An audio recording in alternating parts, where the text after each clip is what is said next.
indications are that when an adult is speaking, your ears are open and your mouth is closed. That's the only way we can listen, okay? There might be some things today that you already know about, but the friend next to you might not know that. So if you're talking to your friend and they don't hear the important parts, you might have just put them in a dangerous situation. So make sure that every time you're at a station, you're listening, okay? Just because you know those rules, or maybe you know what they're talking about, your friend might not, and you want them to be safe, right?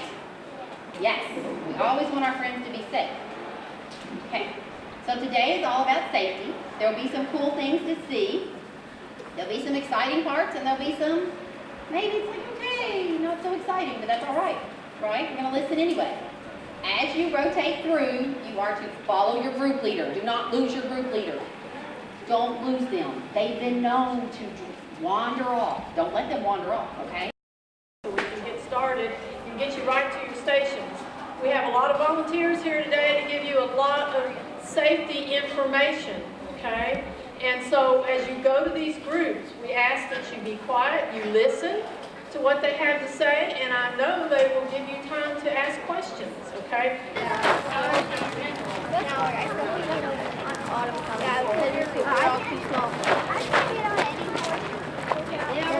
Well, today in the dog safety class, that's what we want to make you all be as PA kids, that you pay attention, okay? You all are old enough to know some dog safety rules, right? Okay? What we're going to do, we're going to do a couple of little skits. We will let you ask questions or have comments afterwards, but let us go through the skit and show you a few little things, okay? Now, this is Carol, and this is her little dog, Lacey, and I'm Miss Marlene, okay? And we're going to, did anybody have family members that's got little people in their house? Okay, nephews and nieces? And does anybody have dogs in their house? Okay, or know somebody that has a dog? Okay.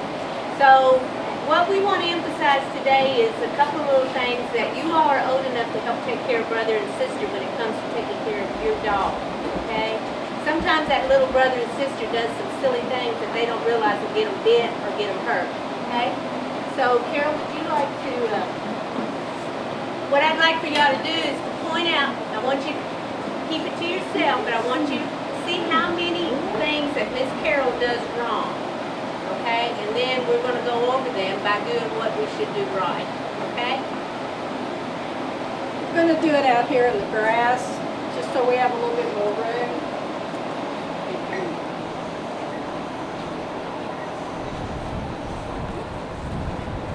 Oh my goodness, what a cute little dog! Oh, she scratched me! I'm sorry, you didn't ask. Your dog is after me! Well, I'm sorry, you didn't ask. All right. Did y'all pay attention to that? We're going to do it again, but this time let's see if it's a little better, okay? Lacey. Lacey, come here. Try to fish, but Oh, she's coming, because I'm coming to her. Hi, Marlene. It's Hi, so Carol. good to see you. good to see you. I'm good. I'm good. Hi, All I right. see you got your little dog with Yeah, I you. have Lacey with me. You think I could pet her? Yes, I think you could. She's having a good day, Lacey. That's Carol. Good girl. No, she has to sit. Good girl. Yeah. Good girl. Thank you, Carol. Well, Thank you. good to see you. Good to see you. All right. All right. All right. Did anybody notice what we did do right? Okay. Yes, ma'am. You gotta speak up. Speak fast.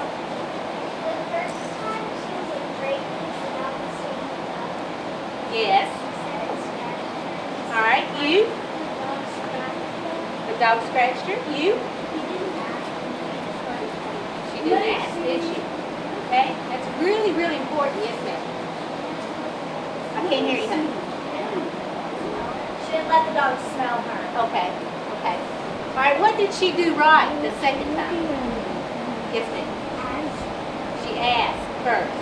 Now we're going to add a little something to this asking thing. You all know you're supposed to ask, right? But do you know who you should ask first? You. Your parents. or whoever's with you. Because maybe the parent knows something about this lady that she knows her dogs are not good or good enough to be playing with you guys, okay? So always ask who you're with if it's okay if I go over to pet the dog, okay? Awesome coordination today.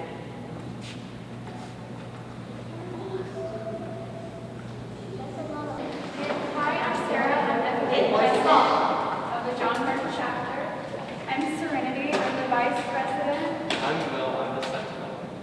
And we're going to teach you about some disabilities today. Okay, so 15% of the world has some type of disability. And also, kids with a disability are less likely to go to school than kids who don't have a disability. Let's put your bottles on the floor. There are many different types and categories of disabilities, but three main ones are first an acquired disability, or where like you can go your life being healthy and then eventually you develop a disability such as like Alzheimer's, which kind of makes you forget things and you don't remember your life the way you used to. Another one is an invisible disability. This is when you look at someone and you don't notice like a disability, you don't notice that they have a broken arm, it's something that's hidden. And then finally, a temporary disability. This would be like a broken arm, something where you're only going to be unable to do things for a little bit, and then eventually you get better. We're going to ask you guys a question and see if you guys can tell us some types of disabilities. You. Brain damage is a disability, yes. And it inhibits you from being able to do like normal person, but someone that doesn't have disabilities can't do as much as you. One question. Huh? How did the people get here? What about Rio?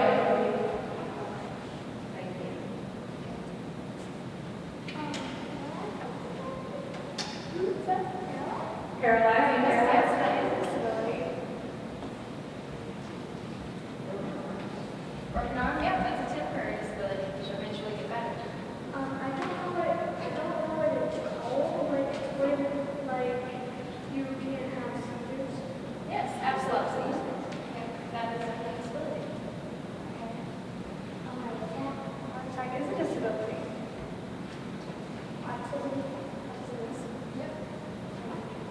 See, autism can sometimes be a hidden one. Sometimes you have high functioning autism where they can do it, like, you don't notice that they have autism. So it's something that they can do everything that you can do and still, function in their daily lives. One is a disability. Concussion is a disability. That is a temporary. Cancer is.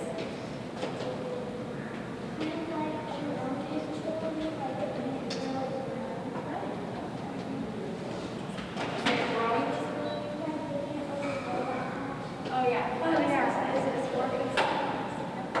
Okay, so we're going to do a couple activities to kind of show you how, if you have a disability, life could be a little bit harder for you. You have to overcome these obstacles and be able to, kind of change your daily routine to be able to pursue your disability. So we're going to need 2 volunteers to do this first one. Let's get the 2 boys up front. Okay, so what you're going to do, can you take off your glasses for me? Okay, so one of you are going to you're going to try to imagine as if you were blind. So you're going to close your eyes and you're going to stand over here. Okay. Blind people usually have to have tools that help them. So sometimes they use walking sticks or they have a service dog that can guide them through. So you're going to kind of be his guide. So you're going to stand over here and while he has his eyes closed, you're going to tell him how to get through the obstacles. So you're going to be like, take this many steps forward and then turn and then go straight to kind of give him instructions to get through this because he can't see so he won't be able to do it on his own. It's not help.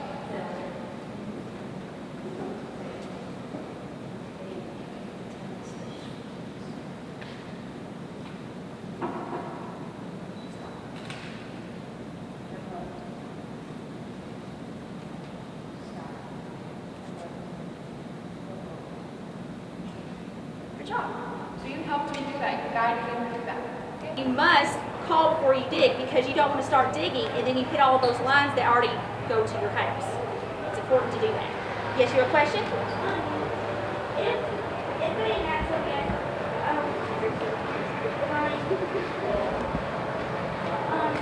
If one of those does get cut or if it does burst, do you still call 811 or do you just You'll need to call the company that you get the natural gas from, if that line is connected to your home. Now, a lot of you probably do not have that, all right? Not everyone has natural gas. But if you do and that line is hit, then you need to call that company. And so on the tank, there should be a phone number on there or where they pay their bill to have that put in. It depends on, not everyone has it billed like every month. A lot of people just use the gas heat maybe in the winter to go to their fireplaces and things like that. So it's only filled maybe once a year. You would need to call that company so they can come and take care of that. Yes.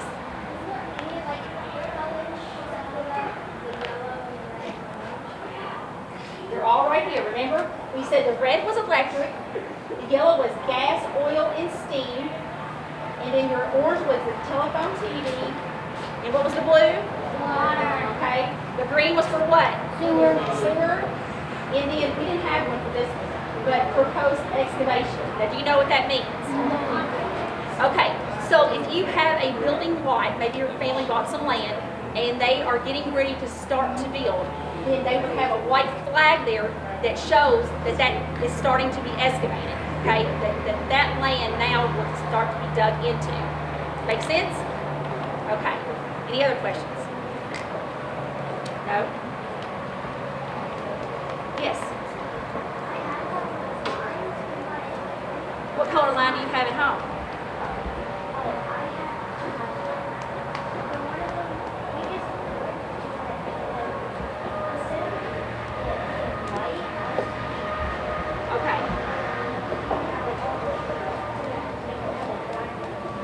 Okay, and that may be the color they gave them to do that, because you're just putting in a driveway. You're not building anything, right? So that, okay, so you got a permit for that flag. All right. Any other questions? No? Okay. Now, if you guys want to walk up and you can come up here and look at this and see what some of those things look like when they hit the lines, you can actually see this. So come on up. So when they turn the knob to turn the grill on, okay, to start it, because you need to turn the knob off each time after you have used it, because otherwise then that natural gas continues to come out. You can't see it, but you can smell it. So turn it off each time. But once it's turned on, you can start to smell that, and then you can turn the knobs to turn your grill on. And that's how your parents know, okay, so the grill is getting gas, I smell it, so now it's time to turn on my knobs to get heat. And so when they turn the knobs, what happens? You get a flame, it lights up, and then you can cook your food. All right, so what happened here, guys? The H2O didn't And what is H2O?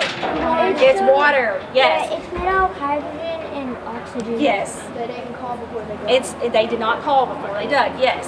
And so what happened? They hit the water line, okay? And then down here, what happened? They hit the electric line.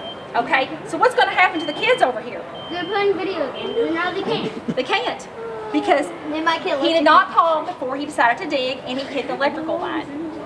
Always be careful on a farm. I've told the last two classes, I'm going to tell you guys, my husband, actually we've had a farm for 31 years, and he's picked corn for all those 31 years. Well, guess what?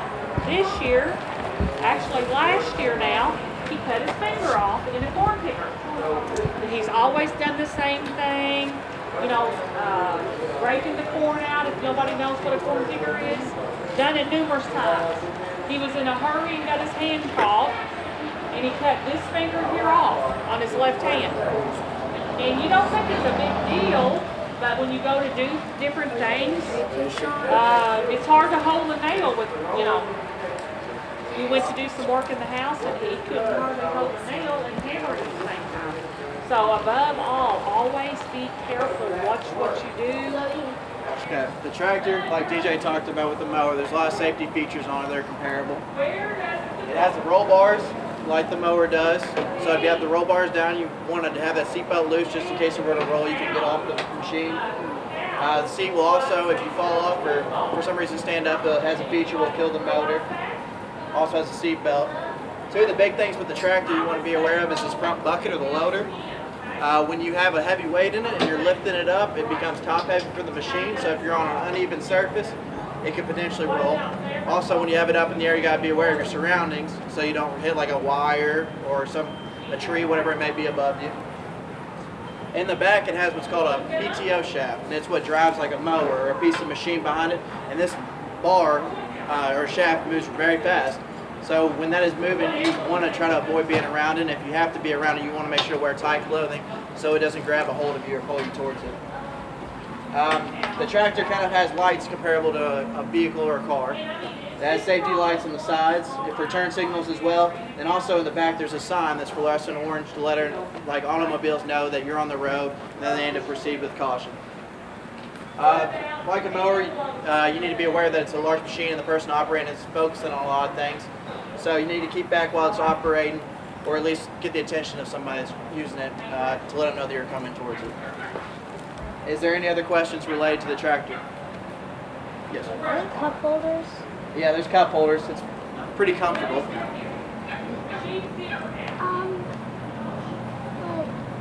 how much can the front bucket hold? Altogether, the tractor is about 32 horsepower.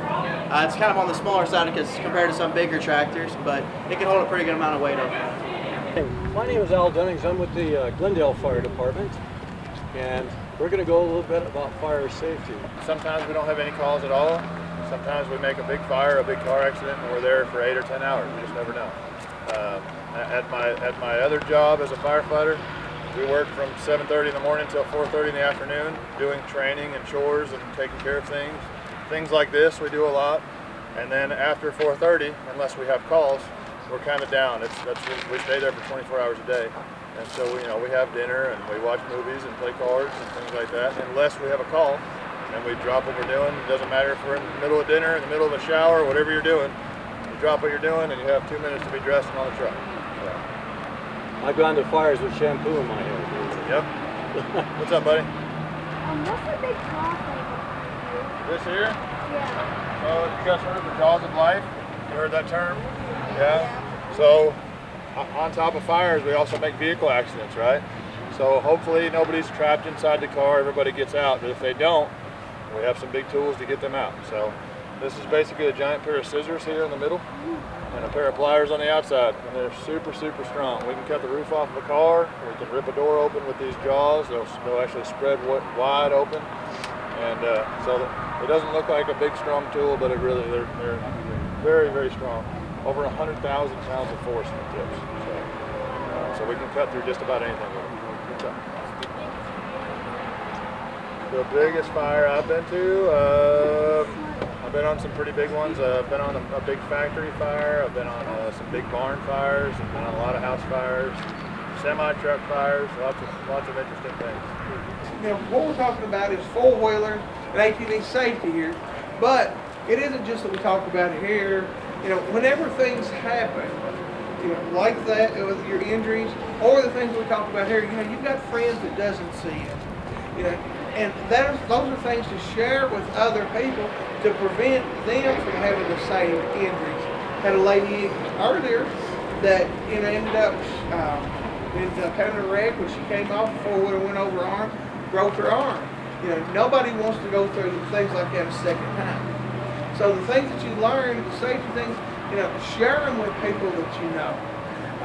How many of you wear a helmet whenever? Part of the time? Let's go this. How many people are supposed to wear a helmet when they're on it? I'm supposed to, but I don't. Oh, I think you're supposed to all of the time. Sit here in the driver's seat. Sit back against like you're supposed to. Sit back against the back like you would if you was in a car. Put the seat down. No, that's not how it's simple. No. Is that how see good in your car. Good place, listen. See, even this, see, even, I don't follow that, but this, it's nothing, now try to reach the pedals. See, without having to scoot up in the seat, you can't reach the pedals, can't reach the gas pedal. Yeah, because this too big for you to drive. Exactly, and that is exactly. I've had some others say, no, I can still drive it, I can scoot up. Come on, okay, thank you. Appreciate your help, appreciate you helping. If you make a mistake, what's important that we do if we make a mistake? What should we always do from a mistake? Learn from it, right? And don't do it twice. All right, if you continue to do the same thing, you're going to get the same results though. So it's important we learn from a mistake. So with that in mind, if you're writing on a piece of paper with a pencil and you misspell a word, what can you do? What's your options? Yeah, you can erase it, right? Does a bullet have an eraser on it? No. A bullet fired from a gun does not have an eraser. All right, so how long do you have control of a bullet? Who said it? You said until you shoot it, right? As long as the bullet is in your gun, you have 100% control over it. I know for a fact that this gun is not going to shoot a bullet until I make it do it. All right? But once it leaves the barrel of that gun, who's in control? Am I still in control? Can I watch the bullet? Can I say turn left, turn right, turn right, go down, go up? Can I do that? It doesn't work. All right? So, but what if I accidentally shoot a bullet? Can I stop it? Does the bullet that hits you that I accidentally shot hurt any less than the bullet that hits you that I intentionally shot? Does the bullet that I accidentally shot kill anyone? Could a bullet that I accidentally shoot kill someone? Does that happen? Every day. Every day. Somewhere in this country, someone is accidentally shot and killed. Every day. So, if you guys see a gun laying around, and we've already established that many of you have guns at home, and again, that's fine, I have guns at my house. That's our constitutional right, okay? Protected by the Second Amendment. But, at your age especially, if you see a gun laying around, what should you not do? Don't touch it. You shouldn't touch it unless you have a trusted adult or a parent or grandparents there to kind of give you guidance. Again, I'm sure a lot of you guys have shot guns before. Perfectly fine. When I was your age, I'd shot guns. But it's under close supervision of an adult, right? So remember, treat every gun if it were loaded, right? Don't ever point a gun at something you don't intend to shoot, whether it be an animal or whether it be an object, and I hope it's never a person, right? And treat every gun if it were loaded. Never pull the trigger unless you want it to go bang, because that's exactly what's going to happen every time, okay? What questions you have? It can be about guns, it can be about police, anything you want to ask. Yes? What's what? It's a holster. It keeps the gun from, keeps the trigger from being pulled while it's on my side. Push.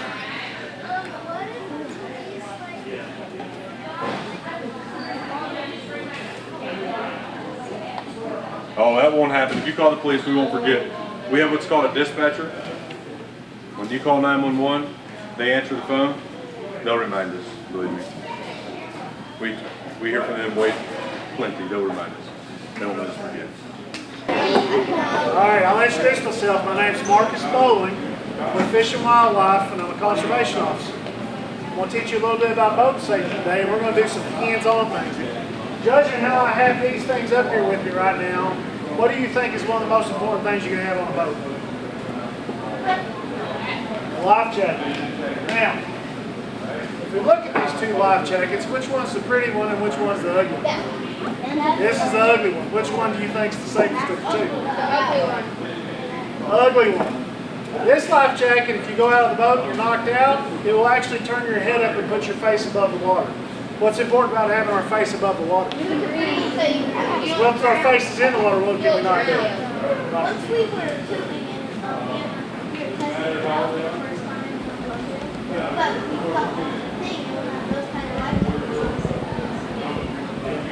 This actually is the ugliest, but it's one of the safest. Always remember that. Now, which one of y'all are comfortable putting on a life jacket? Have done it before, know what you're doing. You two come up here, and you three come up here. All right. We're going to let you put a life jacket on. You put the life jacket on, face your classmates here.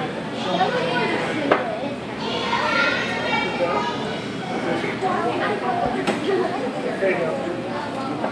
All right, y'all stand up here in front of your classmates now and put these on. And when you all get done, raise your hand.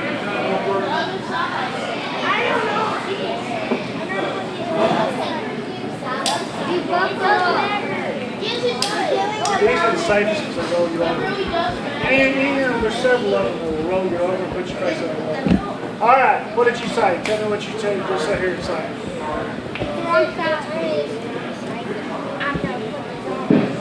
He says he's never put this kind on before. How important do you think it is to know how to put your life jacket on? A lot. Is it something you'd want to do before you get on the boat or after you get on the boat? Before. That's right. You want to do this at home and know that when it comes time, you can just click it and it'll be on. One of the first things that happens when you go in the water is your arms come up. So if his arms come up, what's going on with his life jacket? It's going to come off. All right? Let's look at her. Stand up here. Twirl around like a ball. Twirl around. You got twirl? There you go. So what do you think? She got this thing on right or wrong? Raise your arm. Let's see. It's not going anywhere, is it? So obviously she's put a life jacket on before. Very good. How about you, Lauren? Is he going to be fish food or is he going to make it? I think he's going to be fish food. All right, what about these two? What about this one? Too big for them, so when your arms come up, what happens? You see what will happen, it'll come off. I don't want to pull his nose off with it, but it'll come off. What about him? He actually got this on. He got it on pretty good. It's not too bad. This one may work for him, but take it off and I'm going to show you something. Every life jacket, even if you get an orange one, no matter what life jacket you all get, will have information on it. I'll pass these around and you can look at them. But they all have information on them, and they all say something on it. To be legal, it's got to say Coast Guard approved, and I'll pass it around and let y'all look at it. But it always usually tells you what size the person is for and what weight. Okay? So pass that around and look at that. Now, how easy was it? The one girl did a really good job. How easy was it for them to put a life jacket on, especially if they didn't know anything about it? Super easy? Hard for him because he wouldn't know where to start and where to end and to tighten it. That's right. And now that was them putting it on dry land. We're going to do another little test that kind of makes you feel like what it's like if you're in the water. If you're in the water, let's say you're not got in the water just for fun, you got knocked out of the boat in the water. Are you nervous or are you calm? Nervous. So when you're nervous, things don't think right. Give me two more people. You and you. Give me two people you two come through and hold their legs. You all lay down. Hold their legs. You all hold legs so they can't move. Because if you're in the water, you're not going to have much use of your lower body. So this simulates them being in the water. So they've fallen out of the boat and they're screaming for help. How long do you think they should have to be safe to put a life jacket on and do it to them in the water? 10 seconds to be quick. What do you think? What do y'all think? Half a minute would be wonderful. So we're going to give them a minute, okay? And we'll see if we get on. Now you can't raise your upper body up because you're in the water, all right? So y'all say help. All right, we've got on a life jacket. We got the clocks ticking. They're eating water.